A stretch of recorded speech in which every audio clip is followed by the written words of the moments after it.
The silver locket swung between them, a silent accusation. 190 degrees. Alistair Sterling, the billionaire, snapped, eyes on his phone. Use a thermometer. Ilara, his waitress, fought back a bitter laugh. He didn't know the locket was a gift from him to her mother. Jose's arrogance was as legendary as his fortune. Every condescending word, every impossible demand felt like a personal attack, but had no idea that the cruelty in his eyes masked a secret that would shatter her world. A secret tied to a silver locket around her neck and a past her mother refused to speak of. This isn't just a story about a waitress and a billionaire. It's about a daughter and a father, separated by lies and brought together by fate in the most unlikely of places. The air in the Gilded Spoon was a familiar symphony of chaos, the clatter of cutlery against porcelain, the hiss of the espresso machine, the low hum of conversations weaving together into a single indecipherable tapestry of sound. For Aura Vance, this symphony was the soundtrack of her life's intermission. By day, she was a waitress, her artist's hands accustomed to the delicate dance of a charcoal pencil, now expertly balancing trays laden with seared scallops and Cabernet Sauvignon. By night in her tiny, drafty apartment, those same hands would try to sketch a future she so desperately craved, a world of color and canvas, far from the sticky floors and demanding patrons of downtown Boston. She was 22, with eyes the color of a stormy sea, and a resilience forged in the fires of financial hardship. Every dollar she earned was split 3 ways rent for the apartment she shared with her chronically ill mother, Sarah, a growing mountain of medical bills, and the meager remainder which she poured into art supplies that felt more like lifeblood than luxury. On a Tuesday that felt like any other, the storm arrived. He didn't walk in so much as he materialized, parting the restaurant's bustling crowd like a shark cutting through water. He was tall, dressed in a bespoke charcoal suit that probably cost more than her car, and carried an aura of such profound impatience that the air itself seemed to thin around him. His hair was a distinguished silver at the temples, his face etched with the sharp, unforgiving lines of a man who didn't ask for the world, but simply expected it to be handed to him. This was Alistair Sterling, founder and CEO of Sterling Industries, a titan of finance whose face was a regular feature on the covers of Forbes and the Wall Street Journal. He was seated in Aura's section. Of course, he was. "I need a table by the window." "Now," he said to the hostess, not as a request, but as a statement of fact. "Sir, there's a 20-nut wait for window seating, but I can know." He cut her off, his voice a low, dismissive rumble. "You don't understand. I am sitting there." He pointed to a two-top that was still being cleared. The hostess, a flustered teenager named Maya, looked to Aura with panicked eyes.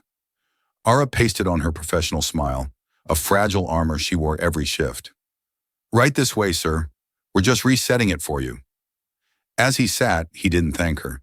He didn't even look at her. He pulled out his phone, his thumb swiping across the screen with predatory speed. Aura placed the menu on the table. He ignored it. "I'll have a black coffee, espresso, lavazza if you have it. If not, don't bother.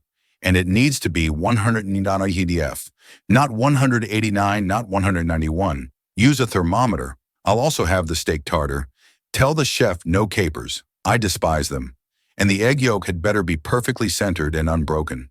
Ilara's pen hovered over her notepad. "Of course, sir, and for your main course." He finally looked up, and his eyes, a cold, piercing blue, made her feel like a specimen under a microscope. "Do I look like a man with time for a main course? This is it. Be quick about it."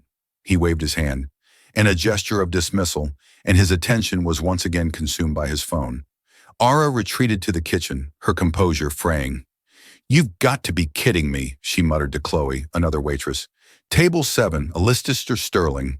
He wants his coffee temperature checked and his egg yolk geometrically perfect." Chloe whistled. "Good luck. I heard he once tried to sue a valet for leaving a fingerprint on his steering wheel.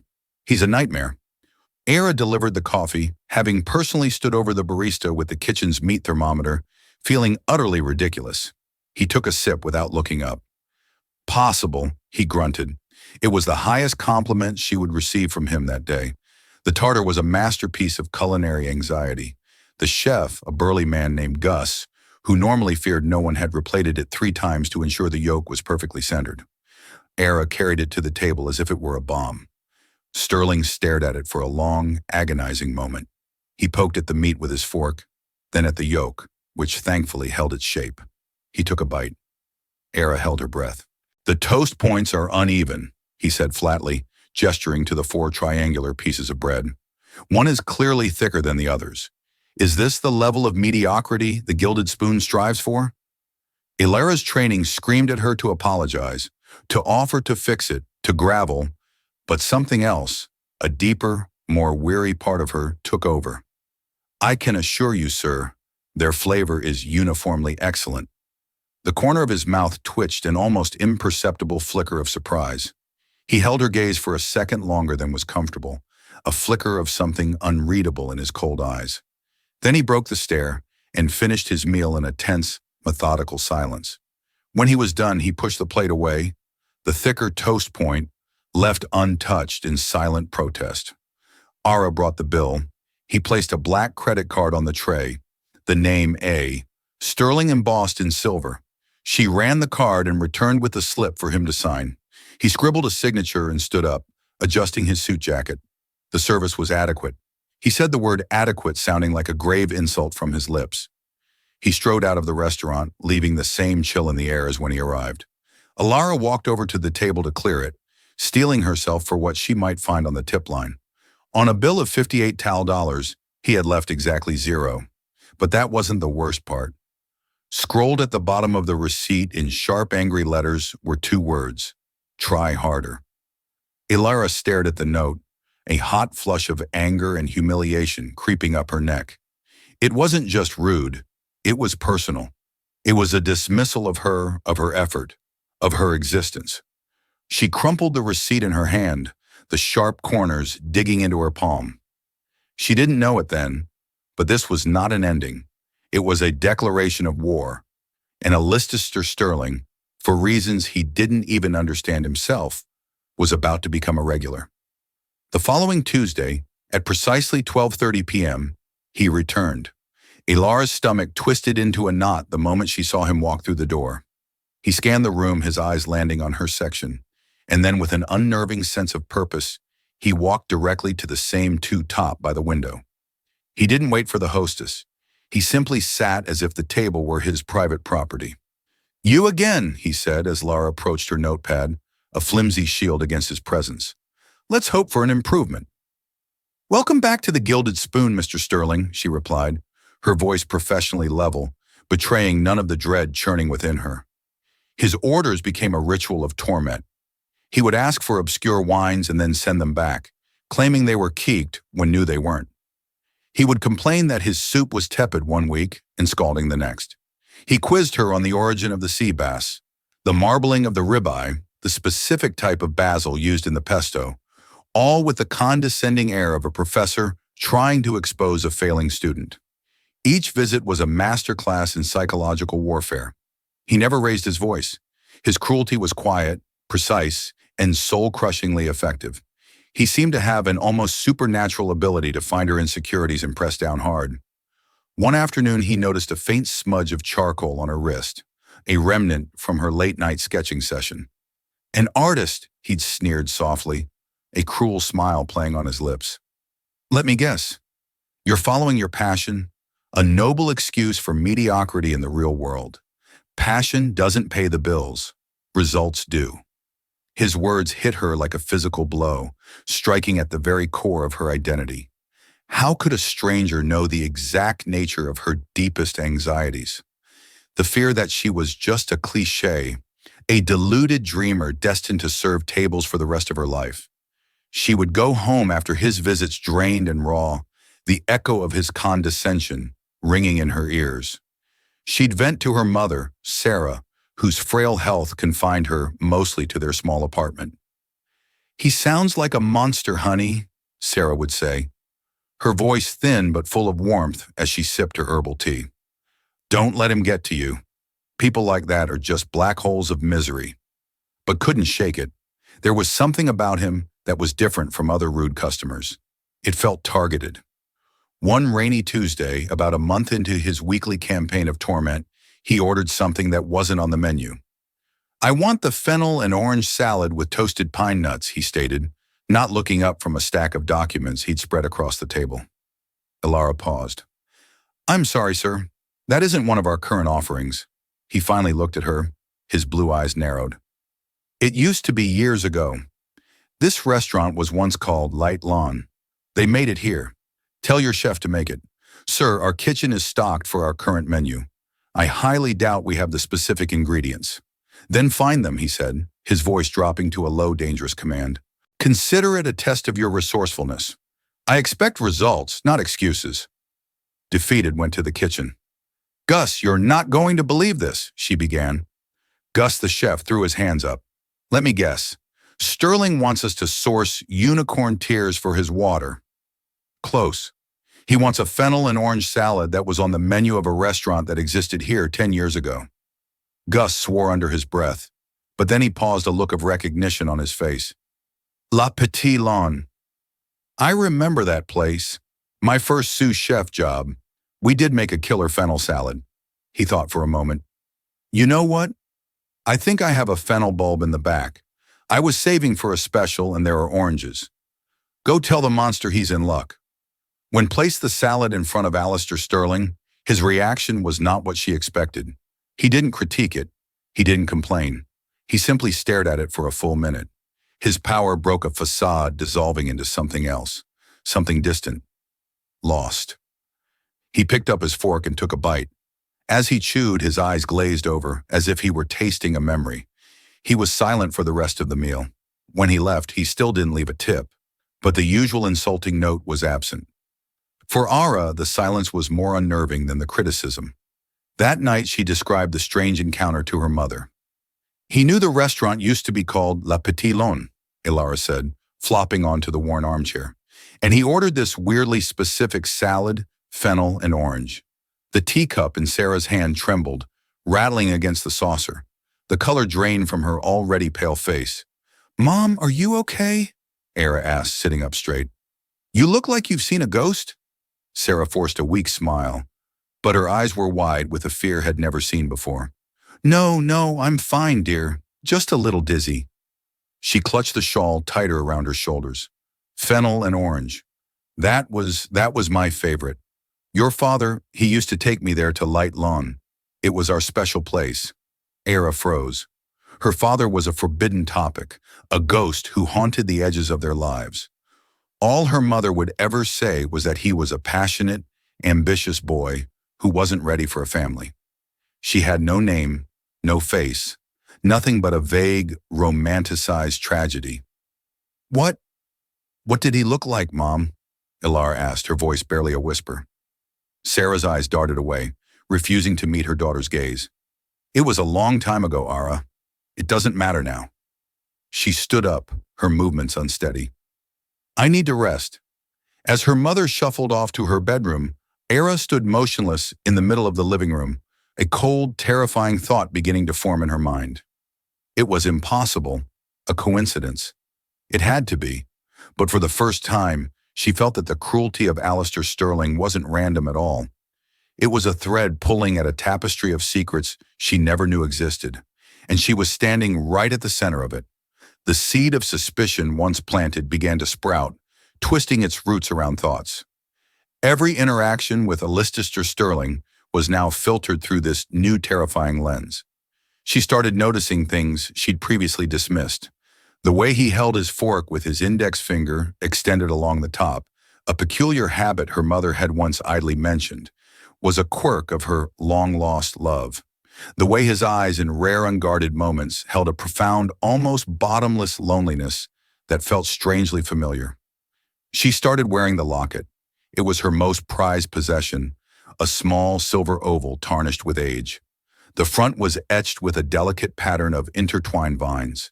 Inside one side was meant for a photo, a space that had remained hauntingly empty her entire life. Her mother had given it to her on her 16th birthday, her hands trembling as she fastened the delicate chain around neck. This was from him, Sarah had whispered, her eyes misty. It's all I have left of him. Ara wore it now as a test, a silent question aimed at the man who tormented her. She tucked it under her uniform but made sure the chain was visible. She wanted to see if he would notice, if he would react. For 2 weeks, nothing.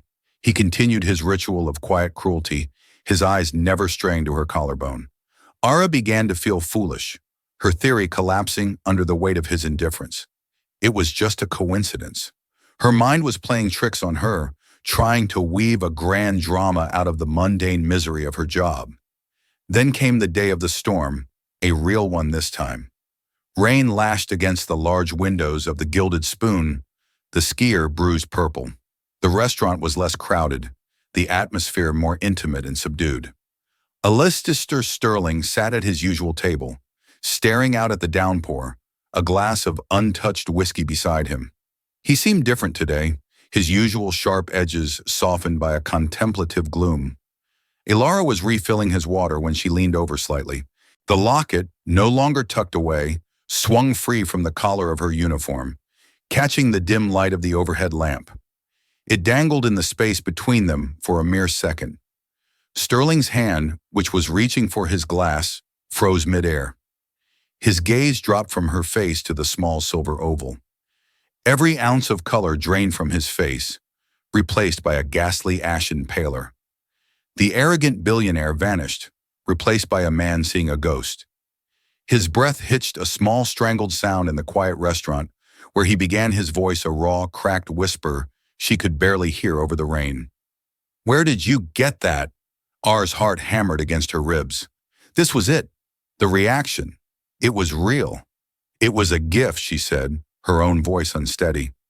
From my mother, his eyes, wide and disbelieving, shot up to meet hers. They weren't cold and piercing anymore. They were filled with a chaotic storm of emotions she couldn't decipher. Shock, pain, confusion, and something that looked terrifyingly like recognition. He looked at her face, truly looked at her, as if for the first time. He scanned her features, the shape of her eyes, the curve of her jaw, the stubborn set of her mouth. It was as if he was searching for something, a ghost in her living face. He abruptly pushed his chair back, the legs scraping violently against the hardwood floor. The sound was so jarring it turned heads at nearby tables. He threw a $100 bill onto the table, his movements jerky and uncoordinated. "I have to go," he muttered, not to her, but to the air itself. He practically fled from the restaurant without his coat out into the driving rain. Ara stood frozen, her hand instinctively clutching the now warm locket against her chest. Her breath came in ragged gasps. The $100 bill on the table was more than a tip. It was a surrender, a white flag from a man in full retreat. She finished her shift in a daze, her mind replaying that moment of raw, unmasked shock on his face over and over. The certainty was no longer a suspicion. It was a concrete weight in the pit of her stomach. That night, she didn't just ask her mother, she demanded.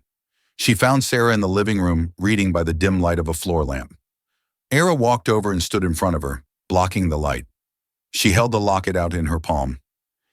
"His name is Alistair Sterling," Ara said, her voice shaking with a mixture of anger and grief. "Isn't it?" Sarah looked at the locket, then up at her daughter's face, her expression crumbling. The years of carefully constructed denial of evasions and half-truths fell away, leaving only a raw, heartbreaking vulnerability. Tears welled in her eyes, silent and immediate. "How? How did you?" "He's been coming into the restaurant, Mom, for weeks. He's been awful, cruel. And today he saw this." Ilara's voice broke. "He saw this locket and he looked at me. He looked at me and he knew." Sarah began to sob, deep, wrenching sobs that shook her entire body. It was the sound of a dam breaking, of 2 decades of secrets and sorrow flooding into the open. "I'm so sorry, Ara," she cried, reaching for her daughter's hand. "I never wanted you to meet him like this. I never wanted you to meet him at all." Ara sank to her knees in front of her mother's chair, the hard truth washing over her in a sickening wave. The monster from the restaurant, the cruel, condescending billionaire who made her feel worthless, the man who left insulting notes instead of tips. That man was her father. The small, cozy living room, usually a sanctuary of warmth and comfort, for Ara suddenly felt like a clutch. The air was thick with unspoken words, with 22 years of a single monumental lie. Sarah's sobs subsided into ragged, weary breaths. She wiped her eyes with the sleeve of her cardigan, her gaze fixed on a point in the middle distance, as if watching a film of her own past. "Tell me everything," Aura said, her voice quiet but firm. "No more secrets, Mom. I deserve to know." Sarah nodded slowly, her gaze finally meeting. It was the look of a woman who had carried a heavy burden for too long and was finally ready to set it down. "His name was Allie then." She began, her voice soft and distant. "Just Allie. He wasn't Alistair Sterling, the titan of industry. He was a boy from the wrong side of the tracks with a fire in his eyes that could either light up the world or burn it all down. He was studying economics on a scholarship, working 3 jobs, and he had this ferocious ambition. He was going to conquer the world, and I was foolish enough to believe I could conquer it with him." She spoke of their meeting at a college library, of late-night talks fueled by cheap coffee and big dreams. He wasn't cruel then. He was intense, passionate, and fiercely intelligent. He'd wooed her with poetry and promises of a future filled with art and adventure. He was the one who bought her the silver locket from a small antique shop, telling her it would hold their story. "Lapit Lawn was our place," Sarah continued, a faint, sad smile touching her lips. "We'd save up for weeks to afford one meal there. He always made me order the fennel and orange salad. He said it was as bright and surprising as I was." Ayer's heart ached. The image of the young, ambitious boy was so violently at odds with the cold, arrogant man she knew. "What happened?" Era prompted gently. Sarah's smile faded. He started getting noticed. An internship at a big firm, a mentor who saw his ruthless potential. The world he wanted to conquer started opening its doors to him, and he ran through them without looking back. He became different, more focused, colder. Our late-night talks turned into him working on stock portfolios while I sat in silence. I felt myself becoming a footnote in his grand story. Then came the inevitable. Sarah discovered she was pregnant. I was terrified, but I was also so happy. She whispered, her hand instinctively going to her stomach, as if the memory still lived there. I thought a baby would bring him back to me. To us. I told him in our favorite spot, a bench overlooking the Charles River. I imagined he'd be thrilled. She paused, taking a shaky breath. He went completely still. I'll never forget the look on his face. It wasn't joy. It wasn't even anger. It was calculation. Like I was a variable in an equation he was trying to solve. He told me a baby wasn't part of his 5-year plan. He said it would be an anchor tying him down when he was about to set sail. The words, even recounted 2 decades later, were brutal. Era felt a fresh wave of anger on her mother's behalf. He disappeared for a week, Sarah said, her voice flat. No calls, nothing. I was a wreck. Then one day a man in a suit I'd never seen before showed up at my door. A lawyer. His name was Marcus Thorne. He handed me a cashier's check for $50,000. $50,000, Elara gasped. It was an enormous sum back then. And a contract? Sarah added, her eyes glistening with fresh tears. The money was contingent on me signing a non-disclosure agreement. I was to disappear from Alistair's life, never contact him again, and never reveal the identity of my child's father. The contract stated that this was a clean break to allow him to pursue his unfettered professional ascent. The corporate sterile language was so quintessentially Alistair Sterling that it made sick to her stomach. What did you do? I tore up the contract in the lawyer's face, Sarah said, a flicker of the old fire returning to her eyes. But I kept the check. Not for me, for you. I put it in a trust fund that I never touched. I was so proud, so determined to prove that I didn't need his blood money. I wanted to raise you on my own terms. That money is what paid for your first year of art school, Era. It's the only thing he ever gave you. She finally broke down again, the shame and pain of the memory overwhelming her. I should have told you. I was just so ashamed. And I wanted to protect you. I didn't want you to know that your father was a man who tried to buy your absence. Ara wrapped her arms around her mother, holding her tight as she cried. All the anger Elara felt towards her mother for keeping the secret dissolved, replaced by a profound understanding of her sacrifice. Her mother had shielded her, not just from a name, but from a devastating truth that she was the daughter of a man who saw her as a liability on a balance sheet. As she held her mother, Ilara's sorrow began to crystallize into something harder, something clearer. Resolve. She now understood the cruelty in his eyes at the restaurant. It wasn't just a billionaire's arrogance. It was the deep, unsettling discomfort of a man being confronted by a past he had paid to bury. She wasn't just a waitress to him.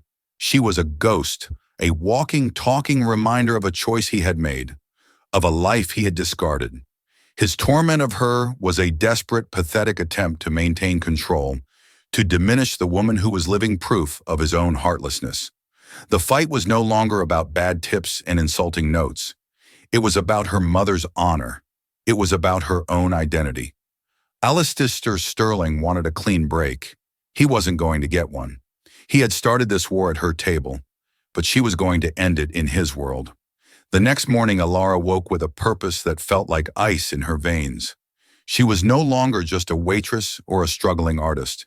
She was Sarah Vance's daughter, and she was going to confront the man who had tried to erase them. She called the restaurant and quit. The manager, Mr. Henderson, was shocked, but Aura's voice left no room for argument. The Gilded Spoon was a chapter of her life that was now closed. Her target was Sterling Tower, a monument of glass and steel that clawed at the Boston skyline, a physical manifestation of Alistair's ambition. Dressed not in her waitress uniform, but in her best black blouse and slacks, her gallery-opening outfit, she felt like a soldier heading into battle. The lobby was an expanse of marble and hushed importance. A severe-looking receptionist sat behind a desk the size of a small car. "I'm here to see Alistair Sterling," Aura said, her voice far steadier than her hammering heart. The receptionist didn't even look up from her computer. "Do you have an appointment?" "No, but if you tell him it's about Loppet Lawn, he'll see me." Aura was banking on the name being a grenade powerful enough to blow past the corporate defenses. The woman's perfectly manicured fingers paused on her keyboard. She gave a dismissive once-over, then sighed and picked up her phone, murmuring into the receiver. A moment later, she looked up, a flicker of surprise in her eyes. "He's not available." "Mr. Thorne from the legal department will see you." "No," Aurora said firmly. "I'm not here to see his lawyer. I'm here to see him." But it was too late. A tall, impeccably dressed man with graying hair and a weary expression was already striding towards her. He was older now, but recognized the name instantly from her mother's story. Marcus Thorne, the man who had delivered the check. "Miss," he said, his voice smooth and practiced.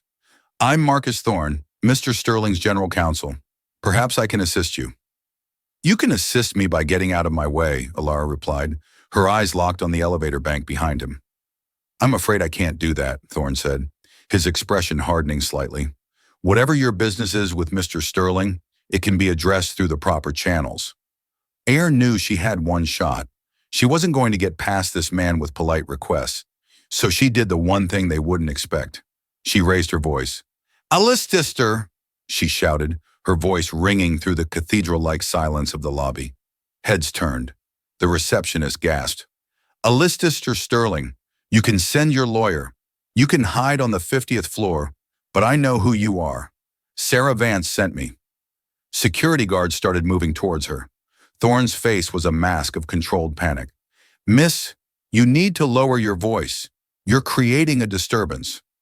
"Good," she yelled, her voice trembling but resolute. "He disturbed our lives. It's time I disturbed his." Just as a security guard reached for her arm, a disembodied voice crackled from Thorne's earpiece. He listened, his eyes widening slightly. He held up a hand to the guards, stopping them in their tracks. He looked at Lara and knew grudging respect in his eyes. "Fine," he sighed, gesturing towards the private elevator. "He'll see you against my very strong advice." The elevator ride to the penthouse floor was a silent, tension-filled ascent.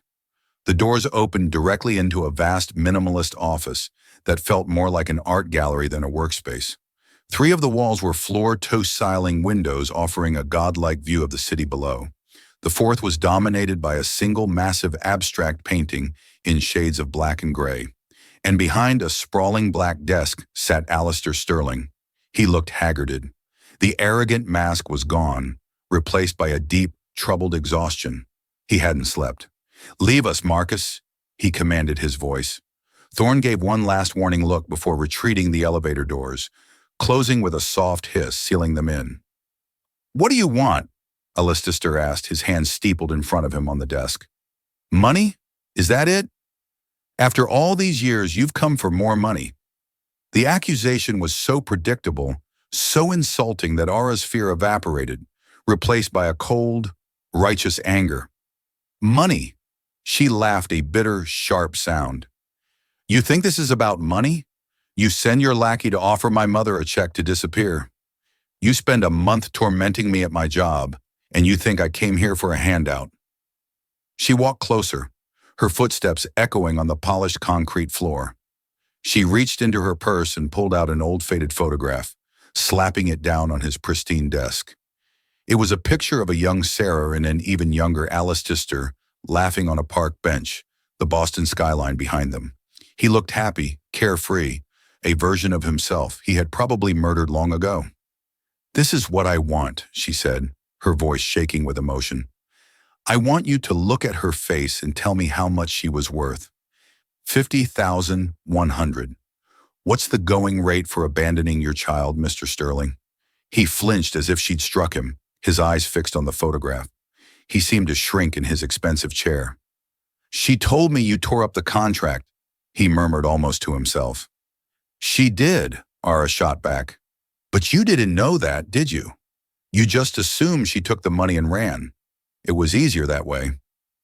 No guilt, no consequences, just a clean transaction." She leaned forward, placing her palms flat on his desk. "Well, the transaction isn't clean anymore. I am the consequence. And my mother is sick. Alistair.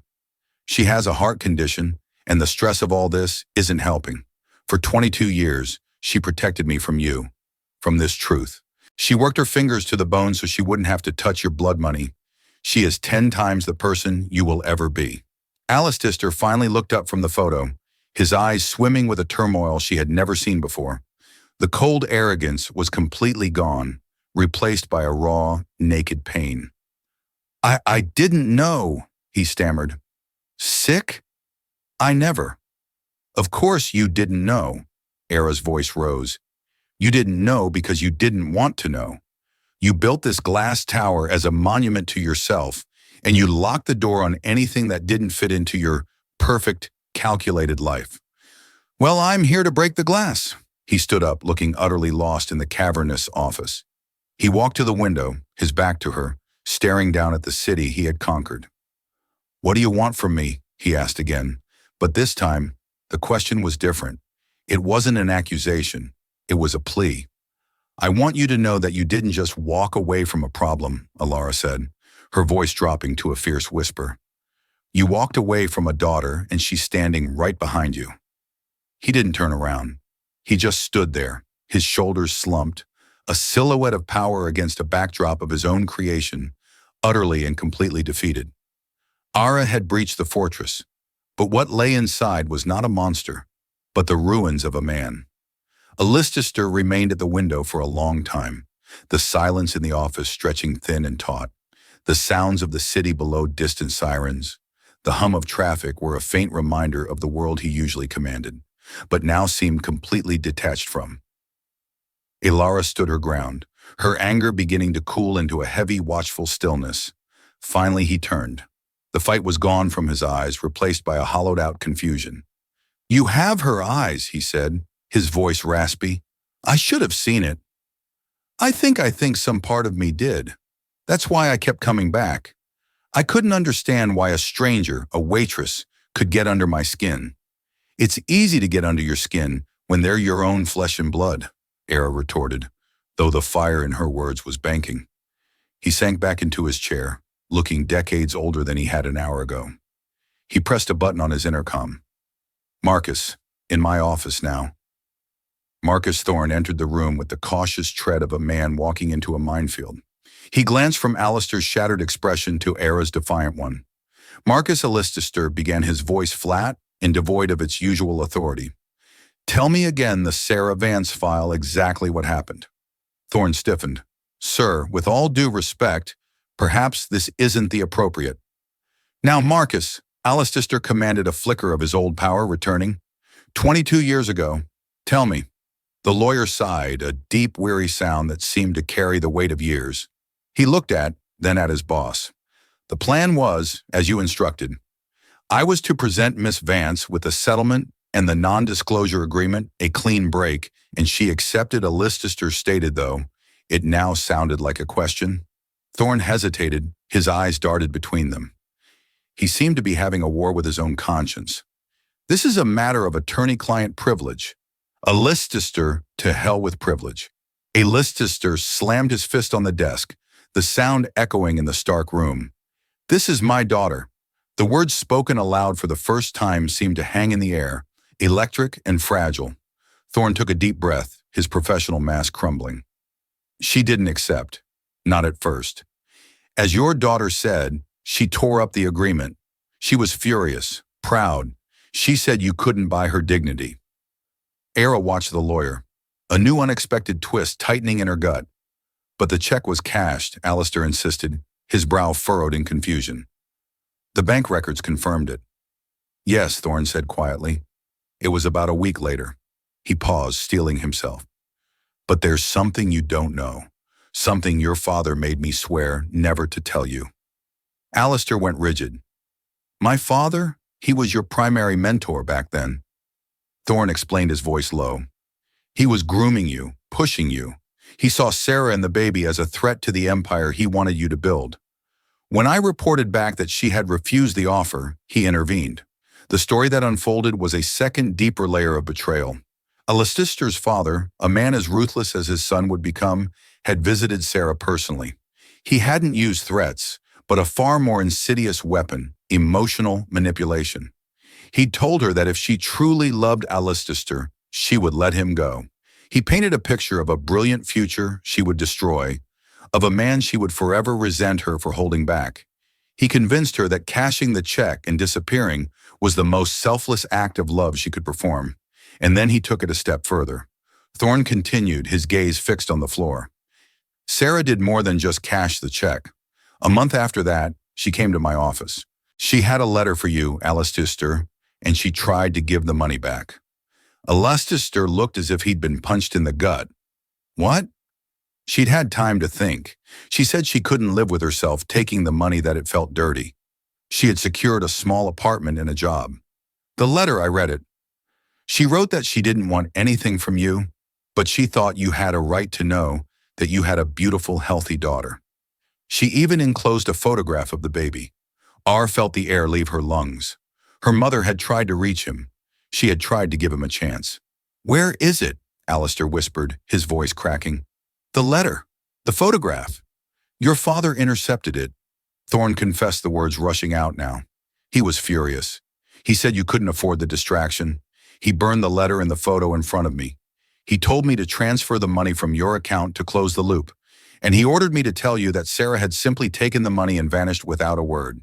He said it would be better for you to think she was greedy than for you to be haunted by a child you couldn't have. He thought he was protecting your ambition, protecting his investment.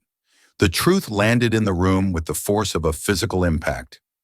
Alistair Sterling, the master of his own universe, the man who believed he had made a hard but necessary choice, was a pawn in his own father's game. He hadn't just been cruel, he had been deceived.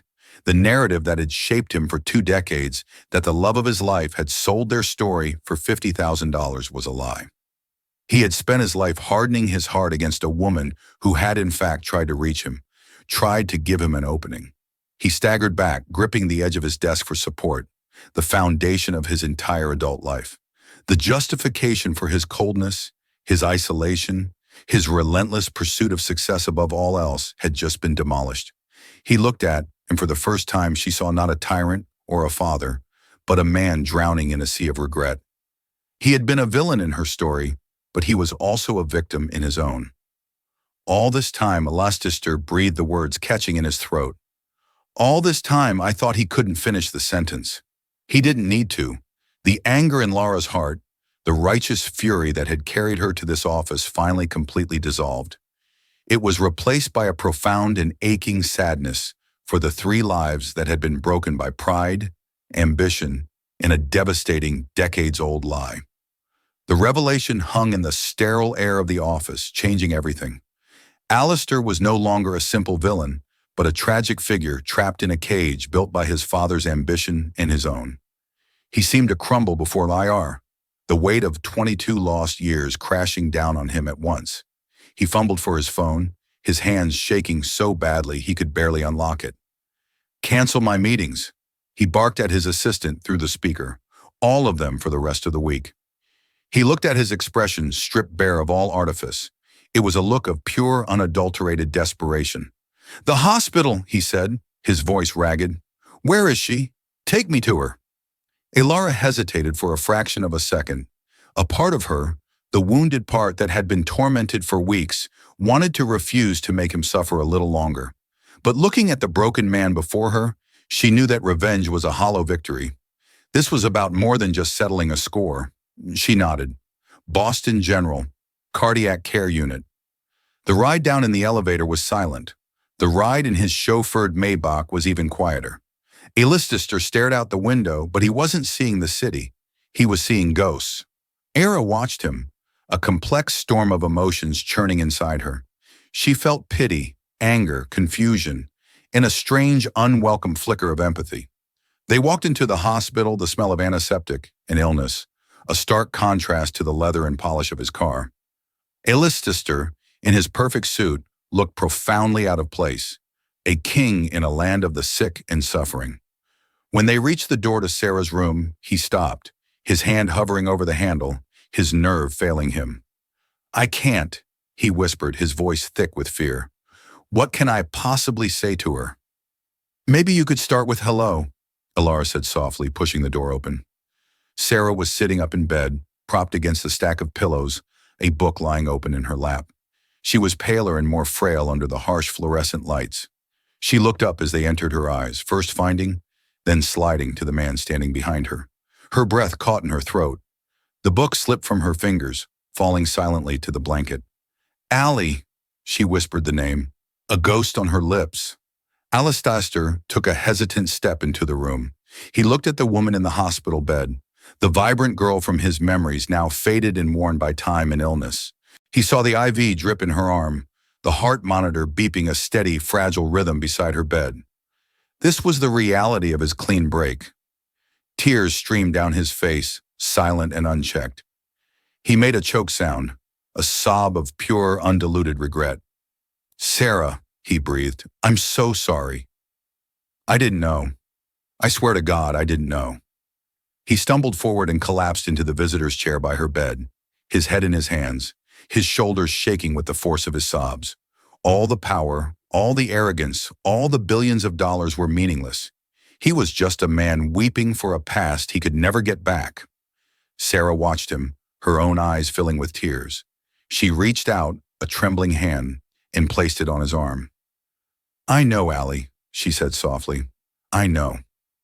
Elara stood in the doorway, a silent witness to the reunion of two people whose lives had diverged so tragically. It was messy and painful, and decades too late. But it was real. In the days that followed, Alistair Sterling mobilized his empire for a singular purpose. He had Sarah transferred to a private suite. He flew in the best cardiac specialists from around the world. He paid for everything, brushing aside any talk of cost. But it wasn't just about money anymore. He showed up every single day. He sat by Sarah's bed, sometimes talking for hours, filling in the silent decades, confessing his regrets, listening to her stories about raising. Other times they would just sit in a comfortable silence, two people rediscovering a language they had long forgotten. His interactions with Ara were awkward and tentative. He didn't know how to be a father. He offered her things, a new apartment, a car tuition to any art school in the world. Ara politely refused them all. "I don't want your money, Alistair," she told him one afternoon in the hospital cafeteria. "I never did." "Then what do you want?" he asked, his frustration and helplessness evident. "I want my mother to get better," she said. "And after that, I don't know. Maybe I just want a father who asks about my art." The next day he came to the hospital, not with a specialist, but with a large flat portfolio. He handed it to her. Inside were the finest German-made charcoals, Japanese sketchbooks, and a set of professional-grade pastels. "Tell me about your art," he said, his voice quiet, hopeful. It was a start, a small, fragile first step on a long, uncertain road. There were no magic wands, no instant happy family. There was a mountain of pain and 22 years of absence that could never be fully erased. Sarah's prognosis was improving, but the future was still uncertain. Ilara knew she might never fully forgive him. Forgiveness wasn't a single event, but a process, and theirs was just beginning. But as she sat there in the sterile hospital cafeteria, showing her father her sketches for the first time, she felt a glimmer of something she hadn't felt before. It wasn't happiness, not yet. It was hope. The hope that what was broken could with time and effort be mended, and that even the most damaged roots could find a way to grow again. And so the story of R. Vance and Alistair Sterling doesn't end with a perfect storybook reunion. It ends with a beginning, a difficult, complicated, and painfully real beginning. It's a powerful reminder that our lives are shaped not just by the choices we make, but by the truths we're told and the secrets that are kept from us. Alistair's wealth couldn't buy back a single lost moment, but his humility, born from devastating truth, opened the door for a second chance. It's a story about how the deepest wounds can sometimes come from family, but also how family can sometimes be the only place to find true healing. What do you think? Can 2 decades of pain and lies ever be truly overcome? Is forgiveness possible, or are some wounds just too deep? We'd love to read your thoughts on this incredible story in the comments below. If this story moved you, please hit that like button to let us know. Share it with someone who appreciates a story about the complexities of life and family. And most importantly, if you want more true life dramas and compelling narratives like this one, make sure you subscribe to our channel and ring that notification bell. You won't want to miss what we have coming next. Thank you for listening.